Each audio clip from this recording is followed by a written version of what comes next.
People in Gaza facing an imminent loss of electricity as fuel supplies run dangerously low. Israel has been relentlessly bombing Hamas targets in Gaza, destroying entire buildings and neighborhoods in the process.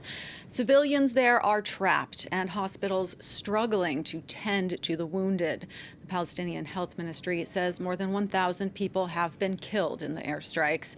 As hundreds of thousands of Israeli troops amass near the border, the world is watching to see if a ground invasion is next. Luke Shrago is reporting for us in Israel and joins us live now from the city of Sderot near the border with Gaza. Luke, you arrived there this morning. Tell us what you're seeing. That's right. We're here in the city of Sderot. We are just 2 kilometers from Gaza itself. It is just behind my camera in the direction that I'm facing. Behind me, you can see Sderot itself and almost a constant barrage of explosions in the background as Israel continues its strikes on Gaza.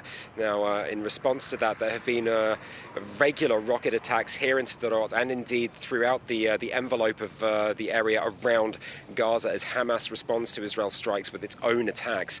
Now, what we've seen here are regular intervals, rocket trails from Israel's Iron Dome missile defense system intercepting those rockets both here above Sderot and elsewhere around Gaza. Now, we are so close to Gaza that when the alert is given, you have just 10 seconds to make it into shelter. Now, just behind me over my left shoulder, you can see a bus stop and what looks like a concrete block. That is one of those shelters that are placed all over the cities. Sderot itself has a regular history of being attacked with rocket fire.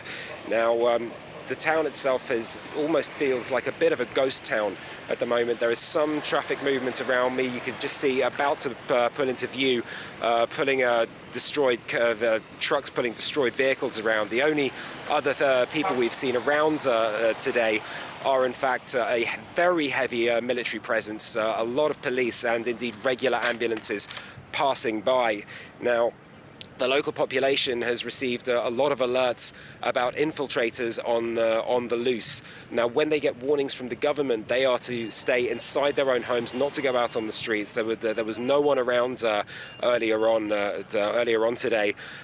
We also received the report that infiltrator was killed in Sderot quite rapidly, one militant from Hamas. Now, this shows the difficulty that the Israeli army is facing, despite their spokespeople saying that they are combing the area, that they are regularly controlling the area around Gaza and that they are in control.